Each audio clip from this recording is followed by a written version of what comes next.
We see pitches like this every single day. But have you ever really stopped to think about what's going on behind the words? Today, we're not actually talking about real estate. Nope. We're going to talk about the powerful, often invisible formula that online content uses to persuade us. We're going to take apart a simple ad and show you the blueprint hiding in plain sight. I mean, seriously, think about it for a second. You're scrolling, minding your own business, and something just catches your eye. A post, a video, a little ad, and before you even realize it, you're clicking or subscribing or maybe even buying something. How does that happen?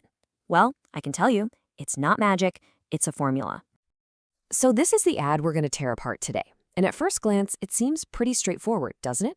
Kind of friendly, maybe a little generic. But trust me, every single word you see here is doing a very specific job. This thing is a perfectly crafted machine, and it's designed to do one thing: guide you from casual curiosity all the way to taking a specific action. And that's exactly what we're about to do. We're going to deconstruct this message piece by piece and really dig into the psychological triggers that make it work. And to do that, we're going to use a classic, time-tested framework from the world of marketing. It's called the AIDA model, AIDA. Now, this thing has been a cornerstone of marketing for over a century for one simple reason: it works. It breaks down the art of persuasion into 4 simple stages. First, grab their attention, then build their interest, turn that interest into genuine desire, and finally, call them to action. Let's see how our little real estate ad follows this blueprint to a T. All right, step 1 is all about attention. And let's be honest, in a world of infinite scrolling, this is the hardest part. Before you can persuade anyone of anything, you have to get them to just stop scrolling. So how does this ad pull that off? The ad opens with this simple, direct question. Notice what it's not doing. It's not yelling at you with some flashy, bold claim. It's just a question. And that very simplicity is what makes it so powerful. Think about what's happening in your brain when you read that. If you're not interested in real estate, you mentally say, nope, and you keep on scrolling. No harm, no foul. But if you answer yes, you've just qualified yourself. You've raised your hand. This taps into our desire to be consistent. Once you've agreed with that first little question, you're way more likely to engage with what comes next. It's a brilliant filter that makes the rest of the message feel like it's talking directly to you. Okay, so the ad has your attention, but attention is fleeting, right? Now it has to give you a reason to stick around. This next stage is all about building interest. And then, this is the key, turning that interest into real desire. And the ad does this by making a few very specific promises. The ad immediately lays out its 3 core promises. It's offering the right knowledge, expert tips, and practical guidance.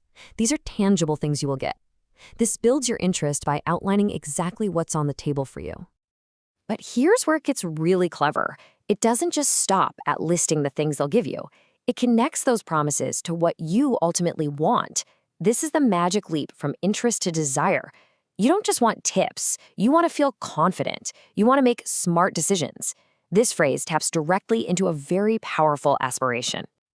And this perfectly illustrates one of the oldest rules in marketing. Don't sell the features, sell the benefit. The features are the what, the knowledge, the tips. But the benefit is the why, the amazing outcome you get. People don't buy a drill because they want a drill. They buy it because they want a hole in the wall. You're not subscribing for videos. You're subscribing for the feeling of being a smart decision maker.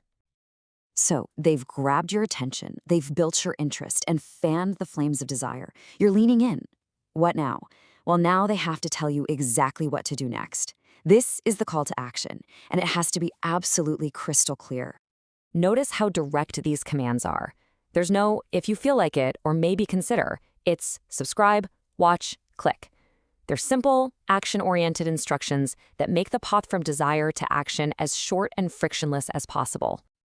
And this is crucial because a confused mind always says no. By removing any confusion or ambiguity, the ad makes it totally effortless for you to follow through. You know precisely what the next step is, which dramatically increases the chances that you'll actually do it. But the ad doesn't just end with a command. There's one final line here that does something incredibly clever. It's an advanced move that actually reframes the entire interaction. Look at those final words, stay connected, and especially, let us help you in your real estate journey. That last word, journey, is not there by accident. It's been chosen very, very carefully. A journey implies a long process with ups and downs, a process where you need a trusted guide. So, with that one single word, this pitch transforms from a simple transaction, you click, you get videos, into an offer of a partnership. It builds trust. It makes you feel like you're joining a supportive community, not just consuming content. So, let's put it all together. Here you can see the entire AIDA framework in action. It all starts with a direct question to grab your attention. Then it builds interest with concrete promises. It creates desire by focusing on the ultimate benefit to you. And finally, it drives action with clear, simple commands. It's a simple structure, but it is incredibly effective. And here's the best part. Once you see this structure, you can't unsee it. Seriously. Start looking for it in YouTube ads, Instagram captions, email newsletters. You'll start to recognize the pattern of attention, interest, desire, and action absolutely everywhere. And that brings us to the final big question. Knowing how these messages are so carefully constructed to guide you, it makes you think more critically about who you allow to lead you on these so-called journeys. In a world where everyone is pitching you something, who do you really trust to be your guide? Something to think about next time you scroll.